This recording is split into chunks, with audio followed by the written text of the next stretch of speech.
رسول الله حبيب الله نبي الله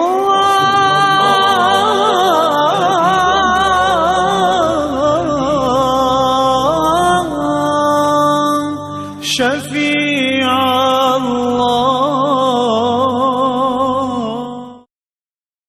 أعوذ بالله من الشيطان الرجيم بسم الله الرحمن الرحيم الحمد لله والصلاة والسلام على رسول الله وعلى آله وصحبه ومن والاه أما بعد hörmətli qarindaşlar bizning bugungi suhbatimizdagi asosiy temamiz mazmun qo'rqmaslik, boturlik, shujoat, yuraklilik haqida bo'ladi.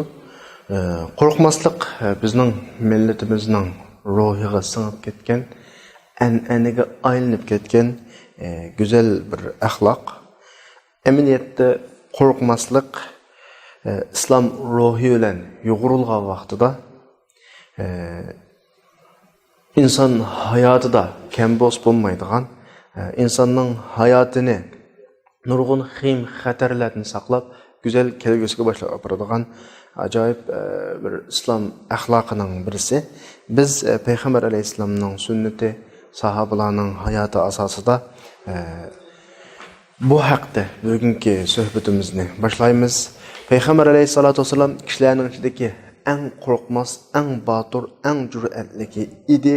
Kishilarning eng sixiy, qo'li kangri edi. Urush eng qizib ketgan vaqtida sahobalar urushda Rasululloh bilan saqlanatdi.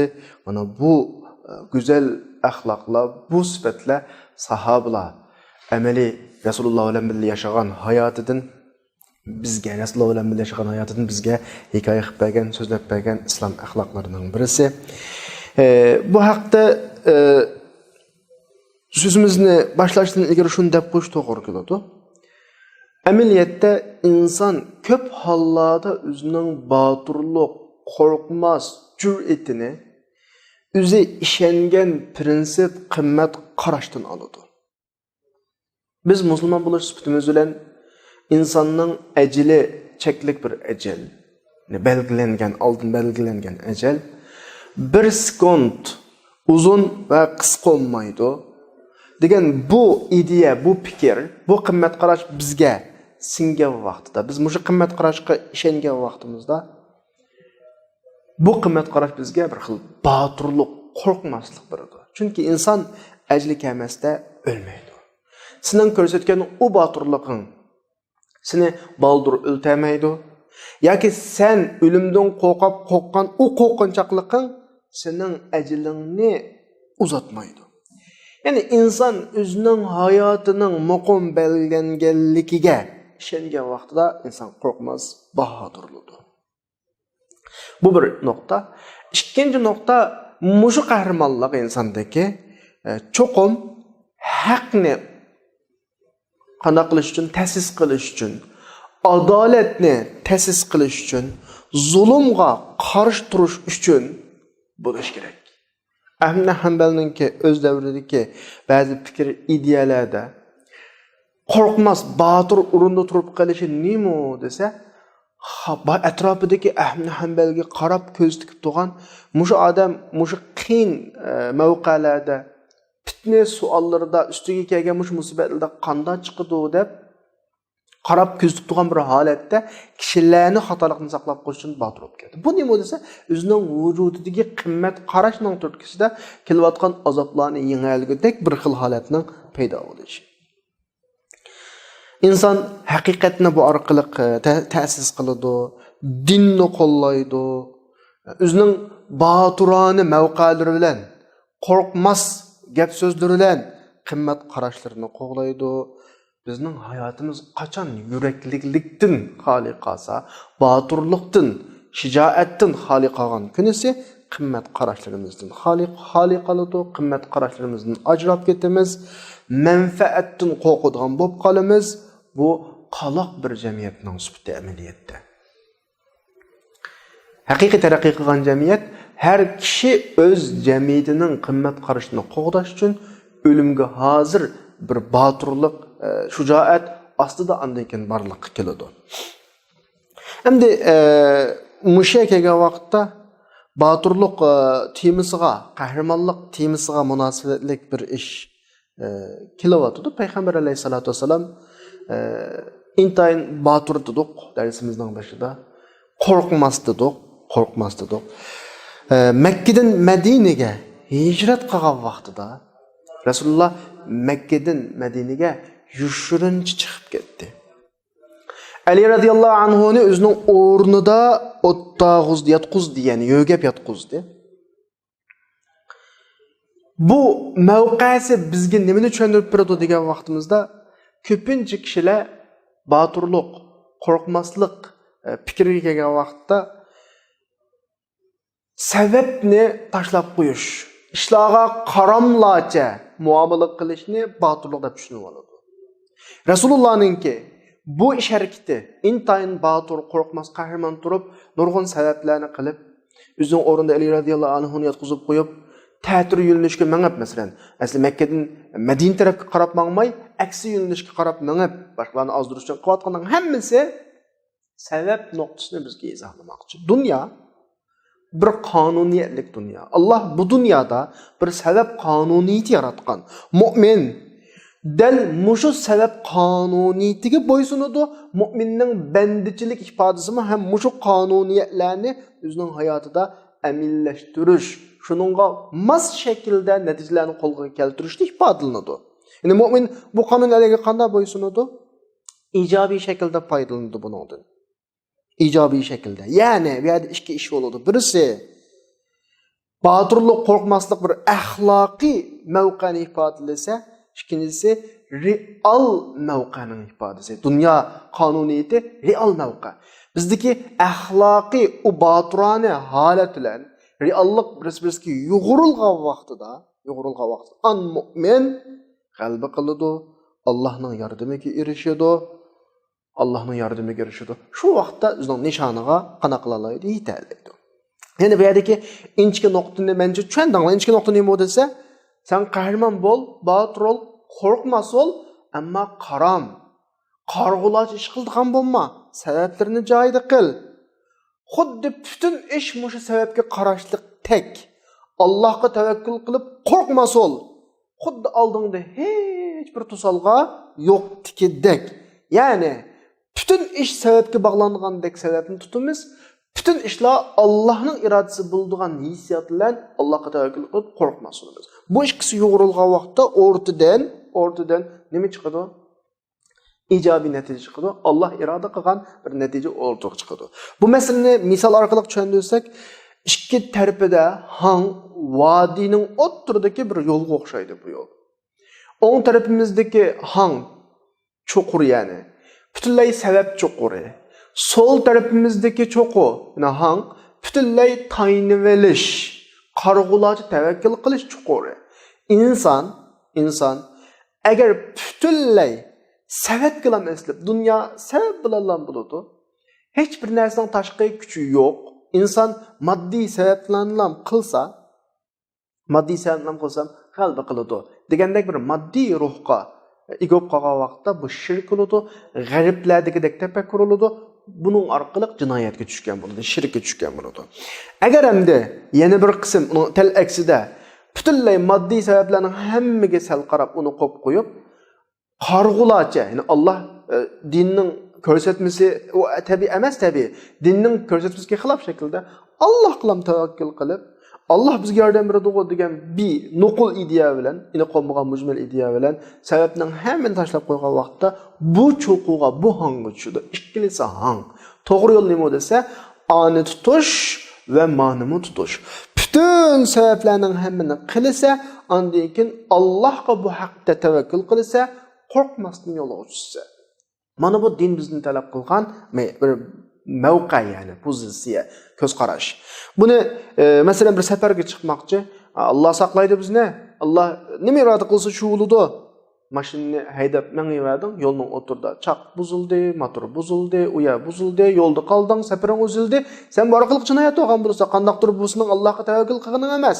Mashinani tashirishga tegishlik, safarga loyiq shaklda bütün əslihalarining, bütün zapçaslarının hammini tekshirib, uning normal xizmat qilayotganligidan amin bo'lgan vaqtingda Allohga tavakkul qilib, "Ya Alloh, sabrimni senga topshirdim. Sabrimda men utuq, muvaffaqiyat, oq yo'l bergin" deb duo qilib turib, tavakkul qilib qo'rqmay mangamiz. Mana bu din bizni talab qilgan bir itiya. Sen bir o'quvchi ders ishlaringda darsni o'rganmay, Alloh iroda qilsa o'taman, iroda qilmasa o'tmayman, tavakkul qilib, intam o'tanmasang bu o'zingning sababchisi, ya'ni o'zing uning jinoyatchisi bo'lsa, din xato tushungan bo'lsa bu tarafini. Sen bütün topshiriqlarning hammani ishlaysa, bütün mas'uliyatni ado qilsa, tirishsa, tayyorlik qilsa, undan keyin Allohga tavakkul qilib imtihonga kirsa. Shunga o'xshash masala. Ya'ni sabab qilish bilan Allohga tavakkul qilishning o'ttirini qanday qilishimiz kerak? Mujassamlashishimiz kerak. Bu intayin zarur bir shart. Zarur bir shart. Bu masalaning hammasi insonning bütün hayotining hammida unumlik yani. Mayli dars ishlarida, tijorat ishlarida, xizmatida avval sabab qiladi. Xuddi sabab bütün ishda, ya'ni bütün ishning asosli omili sababdek. Ondan keyin Allohga tavakkul qiladi. Hech narsa ketmaydigan, Alloh bilan bu ishni butunlay o'zi bitaraf qiladigan holatda. Ishning hammasining egasi Alloh. Chunki sababni berganim Alloh, natijani berganim shu Alloh. Qarg'ular tushunishga bo'lmaydi. Allohning ilkida Alloh narsaga qodir. Shu Alloh har narsaga qodir bo'lgan Alloh bizga sababni yaratib, ma sababni qilsang, ma natijaga erishsin dedi. Biz bu nuqtadan sababni qilamiz, natijani Allohning shu qonuniyati bo'yicha Allohdan kutamiz. Bu bizni talab qilingan bir mavqa, bir maydon. Agar sababni bir odam sabab tarafiga ahamiyat bermasa, Alloh yaratgan dunyo qonuniyatiga qarshi ish qilgan bo'ladi. Agar sababni la tutib, mushu bütün ishni qilgani mushu degan bo'lsa, bu odam shirkka tushgan bo'ladi. Alloh kasalni yaratdi, doğruni yaratdi. Tamam, Alloh men kasal berdi, buning doğrusini men ham berdi. Doğrusini yedim, Allohga duo qilib, "Ey Alloh, sana bergan kasalni sen bergan doğru bilan davoladim, men shifolik qilasiz." Bu to'g'ri yo'l. Ama onda olmay, doğruni yap, meni mushu doğru saqaytdi degandan keyin shirk bo'ladi. Yoki Alloh o'zi saqaytdi deb meni deb doğruga ahamiyat bermay, kasalimizning texim ig'irlab ketishi va boshqa yomon oqibatlarni kelib chiqish sabab bo'lsa, bu ham o'zi jinoyat bo'ladi. Esonli bo'lsin. Sababni tutamiz. Xuddi sabab bütün ishningki omili turtkisidek. Allohga tavakkul qilamiz. Allohning qudratidan boshqa hech narsa bu ishqa ta'sir qilmaydi degan anglanadi. Bu ikkisi teng bo'ladi. Hergiz qandaqdir, ba'zida tushunib olgandek bir ishlarga boturlarcha, qahramonlarcha qadam elish, sabablarni tutmaslik, sabab qilmaslik bu degan sal qarash bu degan. Qaramliq deymiz buni, qarg'ulash qilish deymiz. Payg'ambar alayhisolatu vasallamninki Makkadan Madinaga qilgan hijratida qilgan ishlari, tutgan sabablari, ishlatgan taktikalarining hammasi bizga bu nuqtani intayin ro'shan yuritib turadi. Rasulullohning keyinning qo'lab manganlarning aksi yo'lda mangdi. Ya'ni bular Rasulullohni Makkaga, Madinaga mangandi, Makkadan deb qarab, Madina tarafiga aqtoda emasmi Rasulullohni iz qo'g'lab, Rasululloh qarshi tarafga mangdi. Savr g'ori qilib, Savr g'orida necha kun turdi. Demak, Rasululloh bu yerda o'zining payg'ambar ekanligiga o'zi ishonadi. Kelgusida g'alaba qilib islom jamiyatining qurildiganligiga ishonadi. Bunchalar ishonch bilan turib Rasululloh sabab qilyapti. Sabab qilib Allohga qanday qiladi, tavakkul qilyapti. Masalan, Suraqa Rasulullohni izlab iz qo'g'lab mangdi. Chunki uning yuztugiga erishish niyati bor. Rasulullohni tutib yoki o'likini, tirikini akaga adam yuztuga e'lon qilganda Quraysh shu vaqtida. Mushu Suraqa bilan Rasulullohninki o'tirisida azroq suhbat bo'lgan. Mushu suhbat ajoyib bir inchki zil nuqtani ifodalab berdi. Bizga nima desa, Payg'ambar alayhisalom dedi: "Ey Suraqa, Kisraning toju taxtini sana bersam nima deysan?" Qaranglar, ma gapga qaranglar. Biz tarixda shunday o'qlab o'tib ketamiz bu yerdan. Rasulullohga Kisraning toju taxtini bersam nima deysan? Rasululloh shu vaqtning o'zida qanday inson? Bu Kisrani o'ralgidek kuch bormi? Yo'q, Rasululloh degan qechiyotgan odam shu vaqtda normal ko'rinishda. Rasulullohni o'lik yoki tirik holat akab berganlarga 100 tuga mukofot e'lon qilingan bir inson. Yushurinayotgan bir inson. Mashtab turib Rasululloh nima deydi? Kisra'nın tacı taxtini bileyzük kiyim-kechaklarni sana bersen nima deysiz? Bu ne demek yani? Bu nima demekçi Resulullah dese? Resulullah özününki Medine'ge sağ salamet baralaydiganligiga 100% ishonchi bor. Bir islom jamiyati qurdiganligiga 100% ishonchi bor. Bu islom jamiyati, bu islom davlati dunyodagi shu vaqtdagi Rom, Paris ikki buyuk cho'ng davlatni o'rib yiqitadiganligini 100% ishonchi bor. Resulullah shunchalik ishonchi bor. Resulullah'ın küzgü kürnep boğa işla, Allah xabar berip boğa işla. Ama Resulullah şunda turup, qandaq qılatıdı?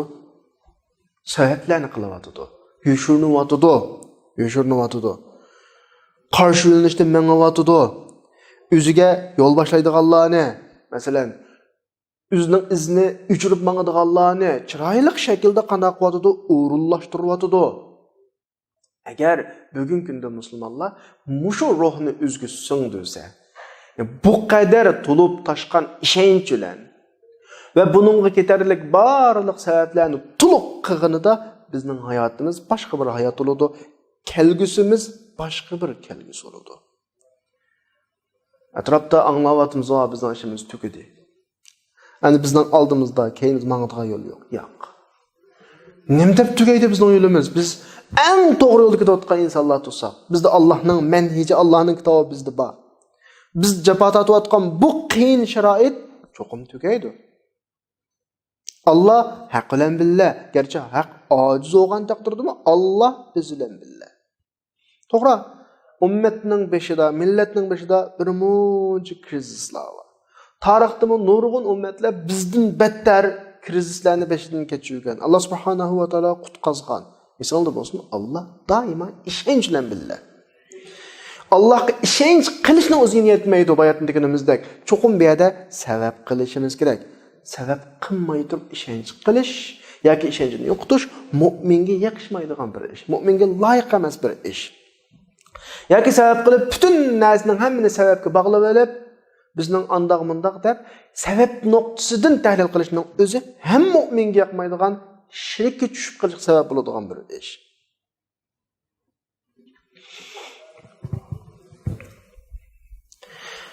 Şuna bu nokta kalımızda intayin iniq qilish kerak. Balkim ba'zilar manda bir savollarni qo'yishi mumkin bizga.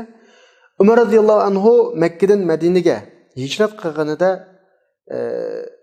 Umar radhiyallohu o'tirib botirlik bilan, qahramonlik bilan o'tirib chiqib kim anasının yığlab qilishini xolasa, xotin bolalarının yetim qilishini xolasa, men hozir Madinaga mangdim, chiqsin, falon yerda saqlayman, uni o'ltirib qo'yma deb buni qo'rqmasdan e'lon qilib, oshkora Madina tarafga mangan. Resulullah'ningki a şekilde ta'tir yo'linishda mengib, yo'shurnib, har xil tadbirlarni elib mengish bilan Ömer radıyallahu anhu'nun bu xil şekilde aşkara qorqmaslik, batırlık bilan mengishning o'tirida ne farq var? Bu yerda shuni demoqchi ki, Payg'ambar alayhisalom Umardek safar qilgan bo'lsa-mu hayot ketalaydi. Ama Rasululloh bizga diniy prinsipni yetkizguchi, diniy shariatni yetkizguchi bo'lish bilan Rasululloh agar unday qilgan bo'lsa, sebepni tutuş degan bu prinsip bizning nazarimizda yo'qolib ketdi. Rasululloh qilgan-ku deb qilaverdik bizmi? Qaramlacha. Ammo u dunyoning qonuniyatiga xilof. Umar radhiyallohu anhu bir büyük sahabe ammo qonun chiqaruvchi, shariat sohibiga vakillik qiladigan tamsilchi emas. Umar radhiyallohu anhu unda qilgani shaxsiy ijtihodati. Allah saqladi, ammo chiqib ular Umar radhiyallohu anhu'ni şu vaqtda o'ldirib qo'yishi mumkin edi. İkisining bu darajada farqi bor yani. Rasululloh dinning Allah nomidan qonun chiqaruvchisi. Umar radhiyallohu anhu qonun chiqaruvchisi emas bir shaxs. Umar radhiyallohu anhu'ning qilgani shaxsiy ijtihodga vakillik qiladi. Rasulullohning qilgani dinga vakillik qiladi. Diniy prinsip qonunga vakillik qiladi. Rasululloh ahil shaklda yo'l tutgan bo'lsa, bizning butun ishlarimiz qalaymaqon bo'lib ketgan bo'ladi. Masalan bu yerdagi naytliq inchki nuqtalarning yana birisi iz qo'g'ilganlarning g'orining oldig'icha kelishi. Ya'ni kuzi ko'gidek yag'icha kelishi. Abu Bakrninki ularni shunda qaragan bo'lsa, bizni ko'rib qatdi degan yag'icha kelishi. Bu nuqtalarning hammasi bizga nima ifodalab beradi desa, Allohning inoyati, g'albisi, nusrati mu'minlarga bo'lishlar birga mu'minlar shu ishonchlarni yashashlar birga, mu'minlar shunchalik ishonch bilan bu yo'lda davom qilishlar birga sababni asla qo'yib qo'yish qolmaydi. Qat'iy qo'yib qo'yish qolmaydi. Bu intayin muhim nuqta. Yani Resulullah'ның Allah'ның g'albisiga bo'lgan buyuk ishonch atiqi mushu holat turib Kisroninki toji taxtini haqqa va'da qilyapti. Bu bir buyuk ishonch. Ammo shunda turib o sabablarni tutishi bu bir sabab prinsipi. Bu ikkili nuqta hargiz sal qaralmasligi kerak. Endi biz qahramonlik, botirlik ishlarga jur'atlik bilan qilish, qo'rqmasdan yuzlanish haqida ketyapmiz. Buningki birinchi qadam va bu intayin muhim nuqta, ya'ni o'ziga nisbatan bir odam botir bo'lish, jur'atli bo'lish, o'ziga nisbatan boshqalarni botirlikka chaqirishdan ilgari o'zi qahramon bo'lish kerak. O'zi ishlarni qila olishi kerak. Ya'ni da'vatdan ilgari bu odam o'rnak bo'lish kerak, namuna bo'lish kerak. Agar bir da'vatchi o'zi namuna bo'lmagan ahvol ostida, sapning oldida mangmagan ahvol ostida boshqalarni qanoat qildira olishi asla mumkin emas. Da'vatchining oilasi uning da'vatining bir qismi. Bolalarini tarbiyalash uning da'vatining bir qismi. O'zining kasbini tanlash uning da'vatining bir qismi. Pul, mol, dunyo tepish shakli da'vatining bir qismi. Kishilar ko'zi bilan o'rganadi, quloq bilan emas. Da'vatchininki to'g'ri ish qilganligini, kirmininki halolligini, bolalarining tarbiyasining yaxshiligi, oilasiga bo'lgan mehribonligini ko'rgan vaqtida kishilar tabiiy holda u da'vatchi ularga unchalik so'zlab o'tamiz-mi, tushuntirib o'tamiz-mi, bu kishilarga ta'sir qiladigan bu da'vat bo'ladi. Ya'ni haqiqiy rostchil, samimiy da'vatchilar bu shaklda bo'ladi, bu shaklda. Agar kishi botirlik, qahramonlik, qo'rqmaslikni dushmanga aladigan bo'lib qolsa, masalan, o'ziga nisbatan, oilasiga nisbatan butun islom ta'limotlarini uyg'unlash, o'zining hayotiga tatbiqlash ishlarida o'zi besim ishlatadigan, o'zi bunda yuraklilik bilan muomala qila oladigan bir holatda emas, faqat dushman bilan o'zinishdagi ishlab qarab qolsa, balkim inson hayotida dushman bilan uchrashmay o'tadigan bir holatlar vaqtda nada qoladi u qahramonlik, nada qoladi u botirlik, nada qoladi u qo'rqmaslik. Inson avval o'zi bilan jihad qilish. O'zi bilan jihad qilish degani o'zini o'zi boshqara oladigan, o'zini o'zi qirg'izvashlikni qildira oladigan bir holatga kelish kerak. Mana bu umumiy qo'rqmaslik, botirlik, qahramonlik ifodasininki boshlang'ich shakli. Bu yerda ya'ni o'zining xohishini o'zi yengalaydigan degan yuqorida so'zlagan gapimizga bir misol va Abu Hanifa, ya'ni Imom Azam rahimahulloh Xalifa Mansurning qashig'iga kirgan vaqtda Xalifa Mansur: "Ey Abu Hanifa, bunda pat-pat kep tumaylar." deydiganday gapni shundami?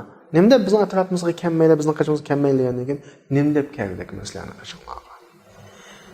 Sizlarning qo'rqadigan bir ishim yo'q-ku mening. Sizning qashinglarga to'la kelib atrofingni cho'g'laydiganlar shu qo'rqadiganlar. Agar sen xalifa bo'lishib bilan meni ikrom qilib, hurmatlab, yuqori maqomga ega qilsang, meni bu orqali ozurib qilishing mumkin. Meni yiroqlashtirsang, ko'zga ilmag'on bo'lsa, ikkilisi menga nisbatan foydali emas degan shaklda o'zining ifodasini qo'rqmasdan ifodalagan. Mana bir qo'rqmaslik mana. Ma qo'rqmaslik uchun odam o'zini yengalishi kerak. İnsan o'zining psixikasiga o'zi qarab baqsa, xarakteri qarab baqsa bo'ladi. O'zining cho'ng iqtisodlik, masalan, uning foyda kelish ko'zlagan amalda uning manfaat kutgan yoki ziyndan qo'rqqan odamlarning oldida tabiiy holatda o'zining asli holati yo'qolib, o'zining idis boshqa bo'lsa-mu yushiradigan, ancha-muncha xushomat qiladigan va yoqdab uning qashda hijarab turadigan bir ahvollar bo'ladi tabiiy.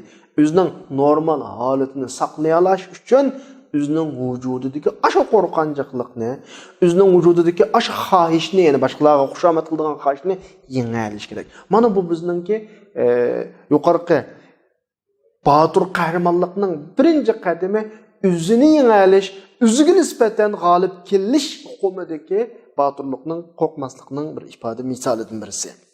Insonlar bo'lsin, yuqorqi Abu Hanifaninki misolidan biz shuni tushuna olamizki, cho'qim hokim o'limoning ishiga deyish kerakki, o'limo hokimning ishiga olmaslik kerak. Mayli u hokim siyosiy partiya, siyosiy tashkilot, bir davlat cho'ngi, buning hokimi bo'lsin, kim bo'lsin, o'limo nisbat bilan, dinga vakillik nisbat bilan har narsaning oldida o'zining o'zligini qana qilish kerak, saqlash kerak.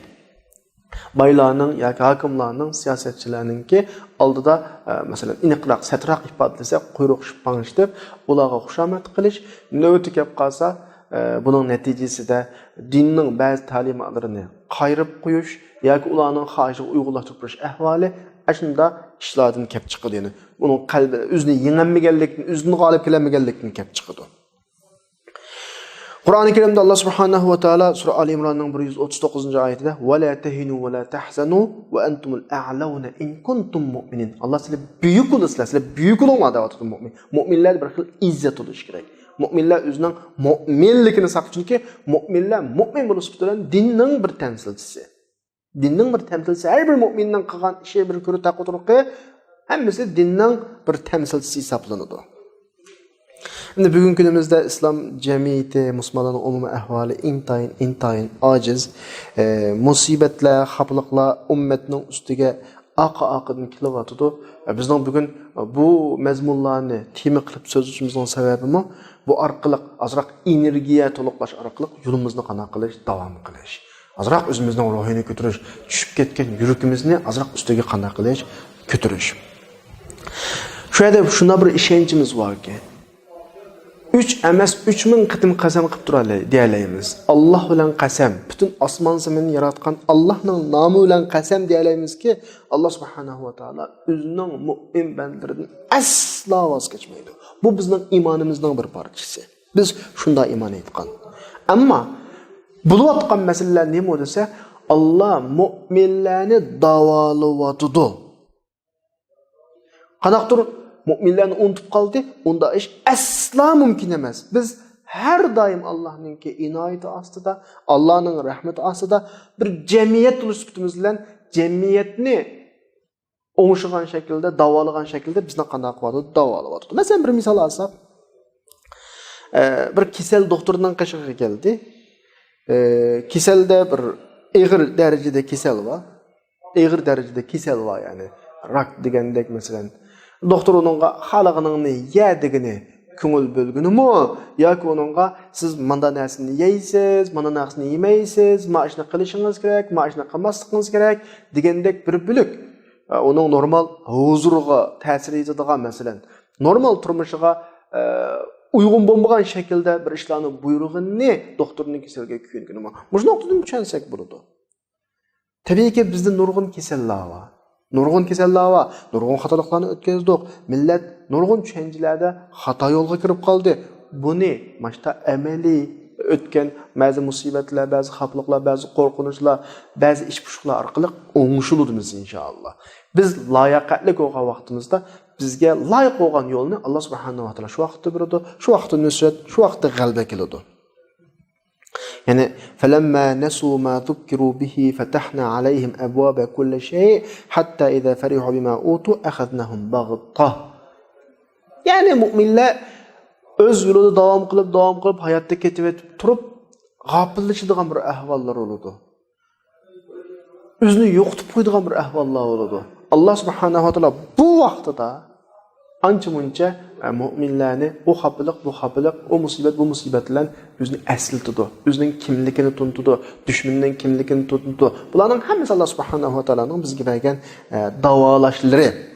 İnsanlar bo'lsin, biz davolanish orqali texmi kundan-kunga yaxshi bo'lsak bo'lamizki, hargiz nacharlashmaymiz. Bu aniq insonlar bo'lsin. Alloh subhanahu va taolo bizningki energiyamizni oshirish uchun qilyapti. Bir vaqt bizga bu musibatlarni, bu xavfliqlarni bizni yo'qotib, tushkunlashtirib qo'yish uchun emas.